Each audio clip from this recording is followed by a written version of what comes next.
right, hello Wisdom, and how are we today? Welcome back. Hope you're enjoying these short little talks as well. And basically, I just wanted to say thank you for Morningfame as well. If you're looking to grow your YouTube channel, Morningfame will help you. Basically research keywords and help you, get more subscribers and watch time and views and, aim for the 1,000 subscribers to monetize your content. So special thank you to Morningfame for that as well. If you need search engine optimization and you're a startup, Morningfame has the answer for you. Great tutorials on YouTube as well. When the podcast goes up, I will leave a link in the description for you to check it out. And it's really actually, it's helped grow my channel.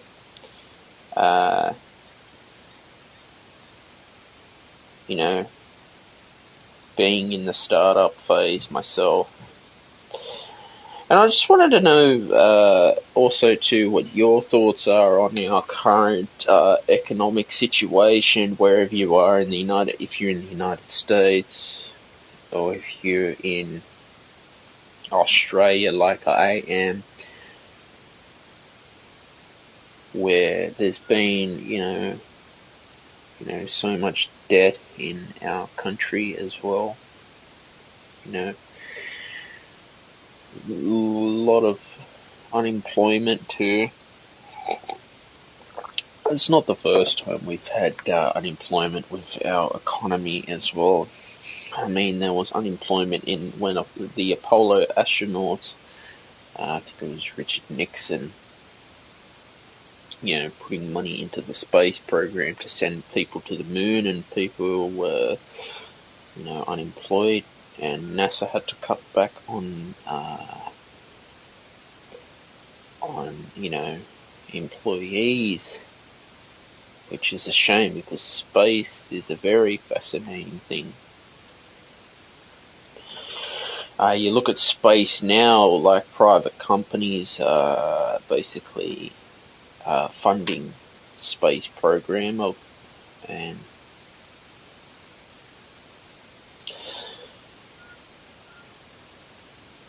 when private companies are funding space programs too, like Elon Musk, Richard Branson, Virgin Galactic. Space has become a business now. I don't know why it's become a business, it just has. The talks of landing on Mars go back to when Wernher von Braun built the Saturn V rocket to launch the Apollo astronauts to the moon, Neil Armstrong. Huge rocket that was. And then, the economics that goes into building a rocket like that, Jesus fucking Christ, that's expensive. But now you think how expensive it is going to send a crew to Mars, and then how are we going to get the crew back home from Mars? Financially, because if the government's not going to fund it because they're funding it with taxpayers' money, it comes down to, rich millionaires are going to fund the company. And I see we have a guest speaker coming on as well. Yeah, join when you can. Hello. Hi. How are you? Great. Sir, what part of Australia are you in? I'm in Sydney, Australia, Yvonne. Nice to meet you. Where are you from? Nice meeting you. I'm in Madison, Wisconsin, the U.S. Nice. I was talking about space travel because I'm watching a show on Disney Plus called Mars, and they sent the astronauts to Mars, and there's a lot of problems, and they're talking about that, rich millionaires funding the space program, and it's become a business now. Oh, yes. Yeah, and it's, I don't think it's a fun thing amongst people at that caliber to be able to connect to each other. Like Jeff Bezos can chat with, who was the other very famous wealthy person that just went up there? Richard Branson from Yes, Virgin. thank you. Yes, exactly. So, I saw the title earlier, and I was in my living with my with other people, so I couldn't really listen. But I was thinking that you were going to be talking about just economics in general. Mm-hmm. I have been trying to decide what I feel about the space thing. I think, I have no idea what it's like to perform at that level, but I'm sure some things on Earth might be boring for people at that caliber. They may have to, because we don't know what it's like to be the 1% until we are the 1%, But on that note, and I don't want to sidetrack your conversation, but the first thing that popped in my mind when I saw the title was that how things are getting so expensive because of real estate, but we always encourage people to get involved in real estate. Yes. But we could kind of apply it to the space thing, but I was thinking of homes and how they are the whole reason why we have inflation. Well, I shouldn't say the whole reason, but one of the main reasons. And I didn't know what your experience was in economics, and I wanted to ask you about that. Yeah, I'd love to share my experience with economics and real estate too. I'm obsessed with real estate because apparently you can get rich in real estate, but how can you get into real estate if you don't have the money to get a house? Right. Houses are so expensive in Australia, Yvonne. It's ridiculous. I don't know how it works in Australia, but in America, they will, if you've never owned a home, they will allow you to have certain loans that are a lot easier to obtain.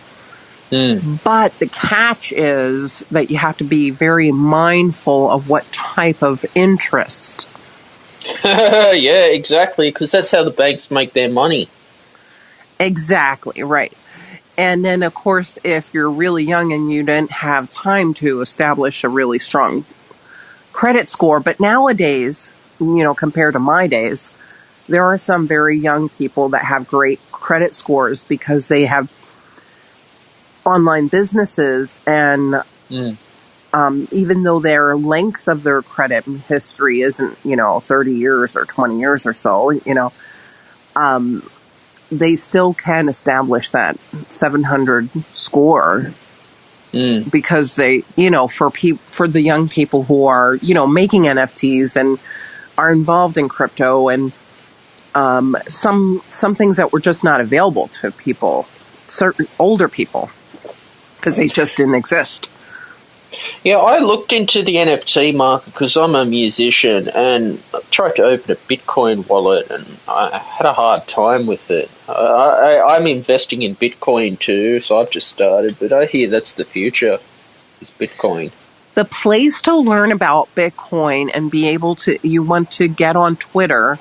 There's a lot of groups. You just want to start, using hashtags, find out people who are interested in crypto, the people who are using the hashtag crypto. And then they also have that option here. So as people get to know a Wisdom app, that's an option for them.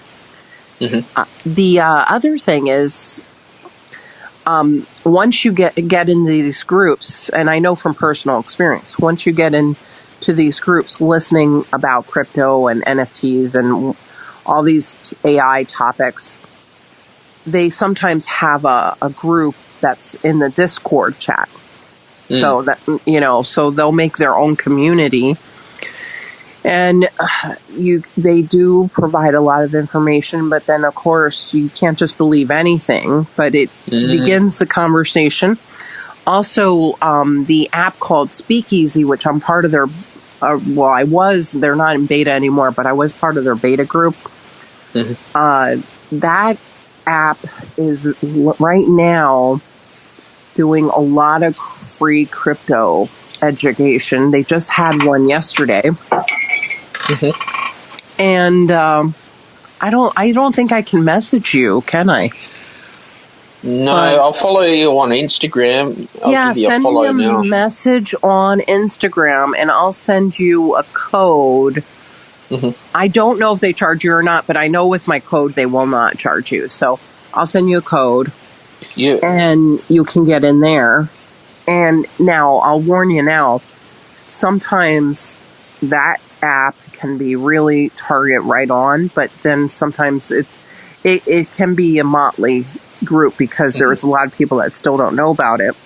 And sometimes it's like Clubhouse or Wisdom, and other times it's just anything. So, if you go on there, just know that it's just like anything else. It's kind of like who's sharing the content really kind of creates experience. But Wisdom definitely has a lot more people that it's attracting, that it's quality content. Yeah, that's what I'm happy about, Wisdom too. And it's funny about Bitcoin as well. Years ago, I think, how many years ago did this start out? But then the government's trying to regulate it in Australia. Oh, wow. Well, that's exactly what's already happening here in the U.S. And so the other funny thing that's happening is now it's become, I don't know if it officially started or not, and because I don't give crypto advice, I'm not too worried about it for myself. But at one point, you could just talk about crypto freely and just share information with a friend in the U.S., but if it's not legal now, it's going to be illegal soon to do that, because they're going to require the license, the financial license for giving out, financial information to others, giving financial advice. So they'll have a different level of license for as a financial advisor. So, yes, I mean, it all, that's why people have to get involved in the beginning, but it's riskier, but your benefits are a lot better. But one thing that I can say about crypto that people get confused about, and most people I think on this app understand this, but sometimes when you're talking to people that aren't really on social media at all, some people believe that you have to buy one Bitcoin, like one whole Bitcoin. It's like, no, you can buy fractions of it. Like, some people still don't understand that. And then, so they didn't, it's like, okay. So that opens up the opportunity in their mind, because they were so confused how people could, I've heard people talk about things like that when it brings up, because they'll say, it's so expensive. And it's like, they don't understand that. Yeah. So yeah, and but yes. So tell us about, tell us about what you're thinking about with space. Do you feel like it'll be a similar problem like in real estate? Do you think it's like the pioneers that came and settled America? Yeah, I think so. I mean, you look at the space race between Russia and America, and it was, I think Russia went up first, but they couldn't go to the moon. And now Elon Musk wants to send astronauts all the way to Mars, and I support him for doing that. But the question is, how much rocket fuel it's going to take, how much it's going to cost. Are the astronauts going to come back to Earth, for starters? And this was going on. Even Werner von Braun was talking about Mars before, years ago. Well, the thing of it is very expensive to do this, and it is personally, I think why not help solve problems here on Earth? However, I believe when you're at that level, they do get bored here on Earth, and they are major creators, and they're forward thinkers, they're pioneers, and, I think in their mind, the mindset, I mean, I do it on like a very small scale, but what's next? How can I expand? Where me and you might be like, what's next? How can I expand? And I'm going to stay on this planet with my ideas. They're like, oh. Exactly. I mean, it's proven that there has been life on Mars. But yeah, it's a dangerous planet to go to, and there's a lot of problems that can happen. Yes, people will be sacrificed if they're going to volunteer for that mission. It would be very naive thinking about how we create things here on Earth, and how many, when we pass a bridge that was created, a very long time ago, or a railroad, everybody can relate to that, the railroad system. How many people died to create that railroad back in the day? Yeah. It's going to be a similar thing, but in space. I mean, they can say they want to make it as safe as possible. The fact is, it's very dangerous to transport all of these things. The other thing is they're polluting space up. If you go, it's not just when I say they, I mean us. Here on Earth, we're polluting space. So we're going to have people out in space polluting space too. So it's just...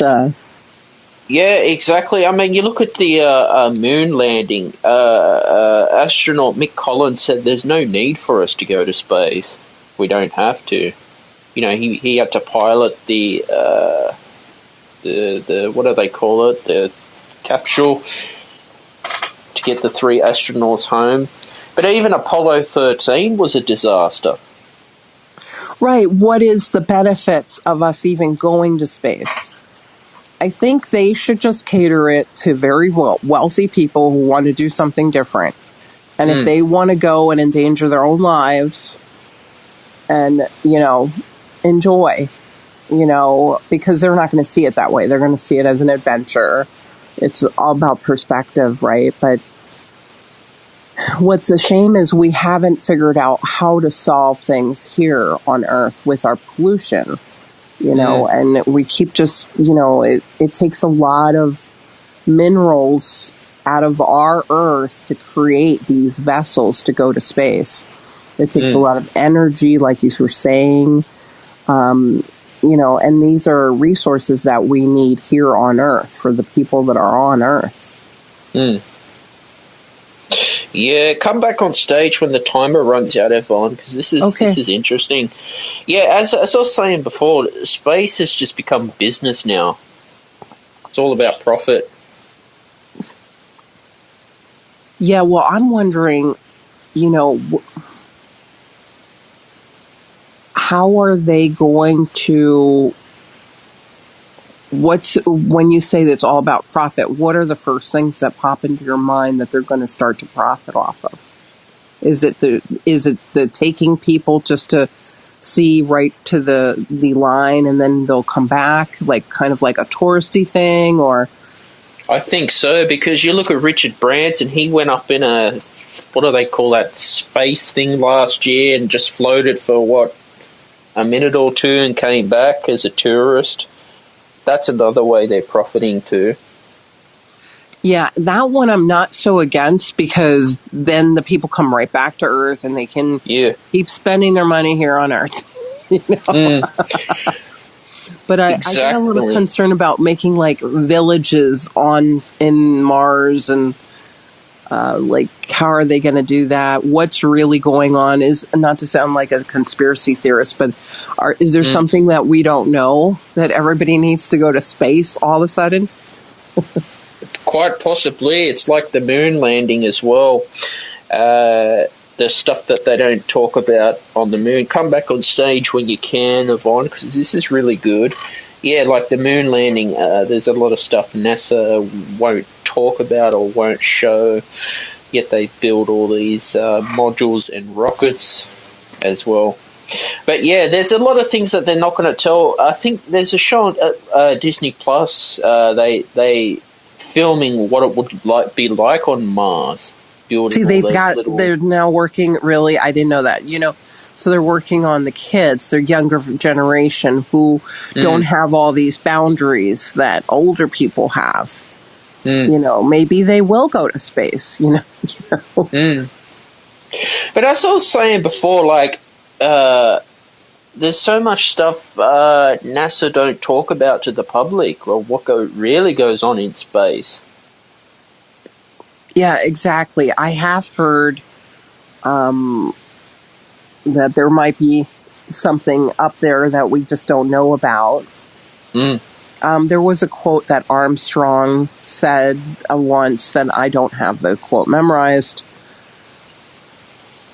But it's a very subtle hint to possibly seeing another life form, and it was probably the closest thing that he could say without saying it and getting it in trouble.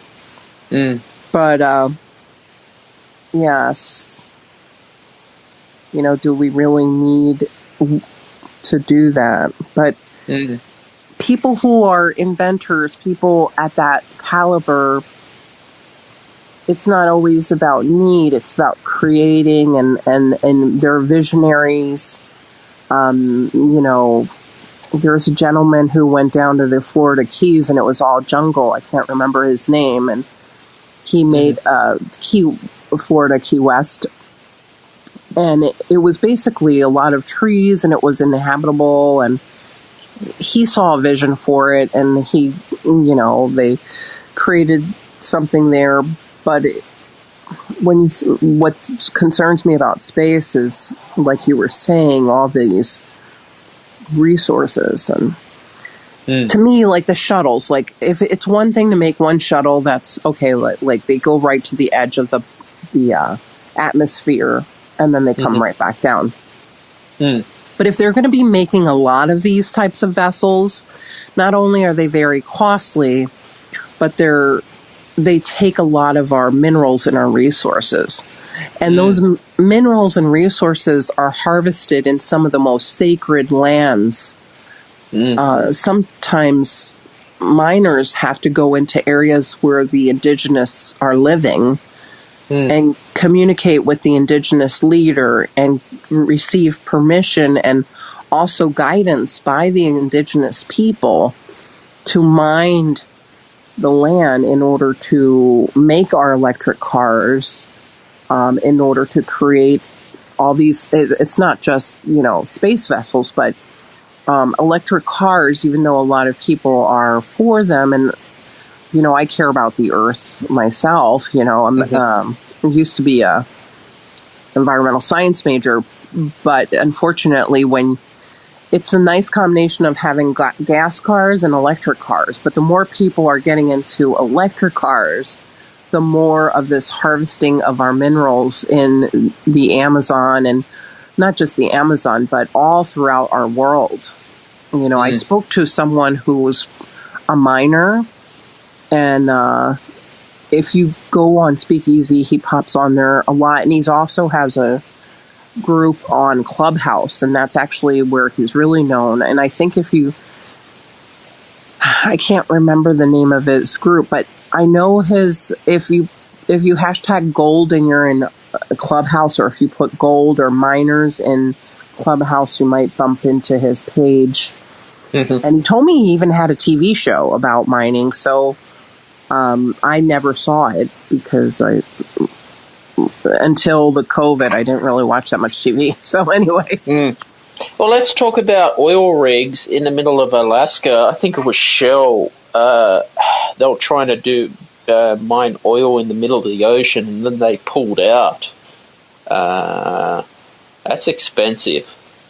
Well, one thing you might find very interesting, because you're from Australia, is so in the United States, we had some very serious laws to protect beautiful Alaska.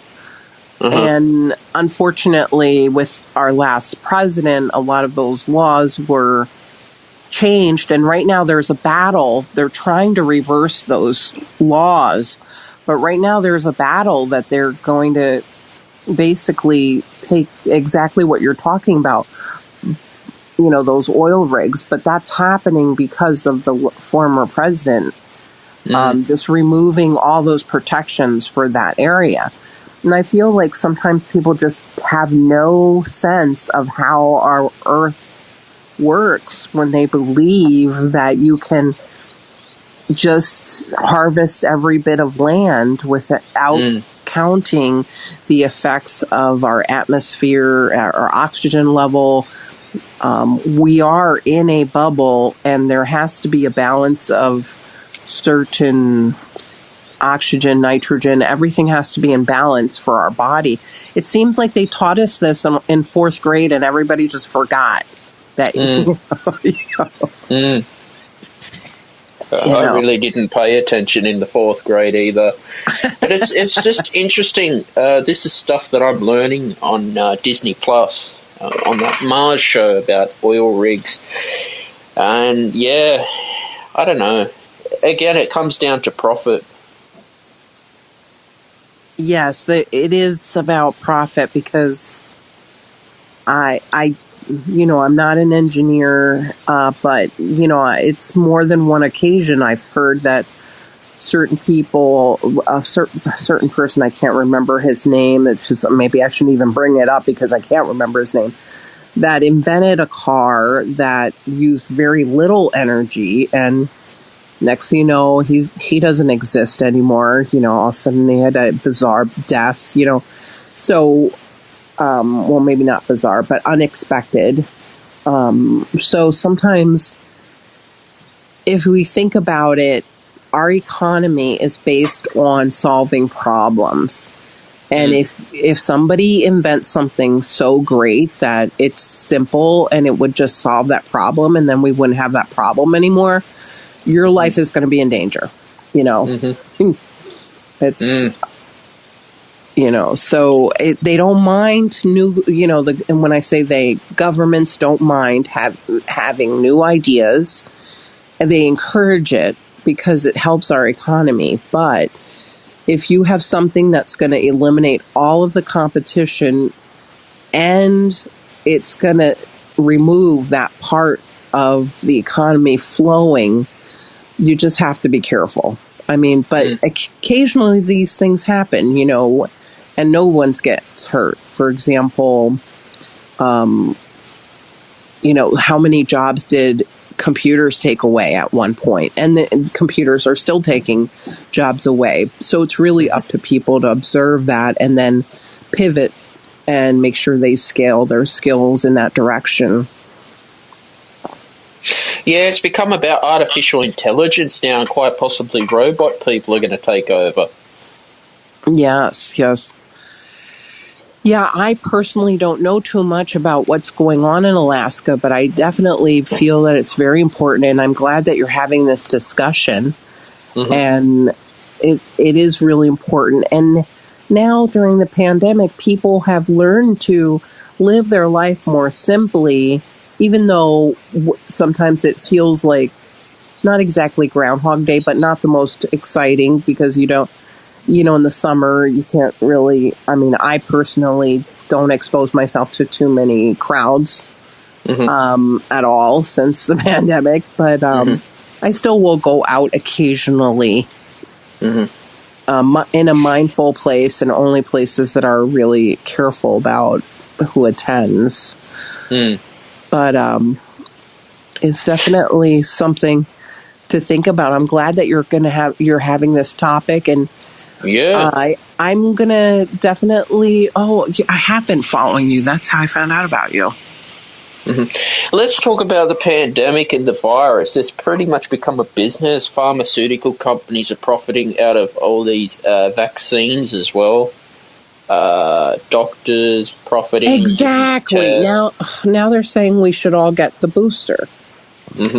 So, I just wish more people would feel comfortable with taking care of themselves in whatever way they have to, so that we wouldn't even have to go there. But unfortunately, human behavior in the past has told us that, for example, the flu could have been eliminated when it first showed itself, but it was the same type of thing. Not everybody wants to get a flu vaccine to this day. So we still have in the United States about 10,000 people a year die from the flu. I'm not including the pandemic years because that's different and I don't have those numbers. But I know for a fact that it was like 10 to 15,000 people were dying a year from the flu, the basic common flu, which we have a vaccine for because they didn't, mostly people that don't get vaccinated. It's kind of... Yeah, I've had the flu a couple of times and I hate it. I get a flu vaccine every year. I never used to when I was younger, and I always come down with some influenza in the winter. And since then, since getting a flu shot, I don't get it. It sucks. Yes, it really does take... I haven't had the flu in years, and I don't get vaccinated for the flu in about, a couple years. But now, because of the pandemic, I am now because I don't want anything, So you just need to keep your immune system really in top notch, ready to go. It's funny, in Australia we've got about 95% of the population fully vaccinated. I'm curious how long this COVID-19 will last. Will this just be another little flu in the future? I don't know. Oh my goodness, I have to ask you about that. And I may come back up, but I have some other things to do today. Yeah. But I just want to thank you for having this discussion because we do need to have these types of discussions. With the vaccination in your country, are there a lot of people that believe conspiracies? Yeah, quite a few. They're there too. Okay. Oh goodness. Yeah, they're all over the world. I think so too. I think that's what's basically slowing a lot of things down. And, I can't say I fully disagree with some people's concerns. And I feel like it's everybody's right not to get the vaccine. But, they also have to be realistic and realize that they are a danger to others. So if you choose not to get vaccinated, you have to be responsible if you want to go on a plane or, go to a concert it gets very tricky. It does. One of my clients was just in Florida. She went to a very crowded concert. They had very strict rules. You had to prove that you were vaccinated within, I think, 70 hours or something, and then, or not vaccinated, that you had either a COVID test or you were vaccinated. And if you had a COVID test, it had to be within 48 to 70 hours, something like that. So, shit. Yeah, it couldn't have. Yes, they were very strict about that. And she's very healthy, and she was there a few weeks ago, and yeah, so she's fine. But it's definitely something. But thank you so much for having me on as a guest. I wish I could contribute more. I'm a little distracted because I know that I'm kind of playing hooky. I'm supposed to be focusing on some digital things. And I have to do a talk for Wisdom later. I think I'll do that later. But yeah, thanks for coming on, Yvonne. Yes, and we love your voice here. So, and... Oh, okay, I'm still on here. I thought my phone kicked us out here. Yeah, my phone's doing all types of things. And you're always welcome back on. I try to do these talks every day if I can around this time. Well, thank you so much, and I appreciate that. Yeah, well, have a good afternoon. Thank you. Enjoy. I will. Bye. All right, that was an awesome talk with Yvonne. That was great. This is what wisdom's all about. I like the one-to-one discussions and certain opinions and topics that we can talk about. That's what's going on in the real world and how we live in today's society. If there's anyone else who wants to come on stage on the Stephen Shields radio show, you're most welcome to. I'll accept one more guest before I close this room. If not, I'd like to wish you a good afternoon or a good evening, good morning, to you. The Stephen Shields radio show is available on Spotify, Stitcher, Apple Podcast as well. So if you subscribe and turn on your notifications, you get new episodes every Friday at 6 p.m. Sydney, Australia time. Also, if you're looking to grow on YouTube, Morningfame is helping with keyword research that is simplified and helps understand the algorithm on YouTube, which made YouTube so much more easier for me, and it's very good for content creators who are starting out their journey as a YouTuber and wants to, succeed, get the monetization, and one day get the creator award. I'll put a link in the description when this show goes up on my podcast. Also, I've got music on Bandcamp. If you'd like to support me and my work, you can purchase my music to download to your device. Bandcamp has very good audio quality and it's a great listening experience. Link will be in the description too. Yes, subscribe to my YouTube channel, Shields Productions. You get new videos every Friday at 6 p.m. Sydney, Australia time. Please comment on any of your favorite videos, even share on your social media. It helps, YouTube for me expand and helps the algorithm start to notice my work. I've got music on Spotify, streaming services. You just type Stephen Shields or links will be in the description. There you can find a Patreon page as well. And follow me on Webtalk if you're looking to get monetized, to be social, and if you're a content creator, entrepreneur, wanting to promote your services across the world, Webtalk is available for you. Yes, Webtalk is free. It helps with monetization. Link will be in the chat. So I'll close this room right now. I'd like to thank my listeners for tuning in. I'd like to thank people who have supported the Stephen Shields radio show. And bye for now.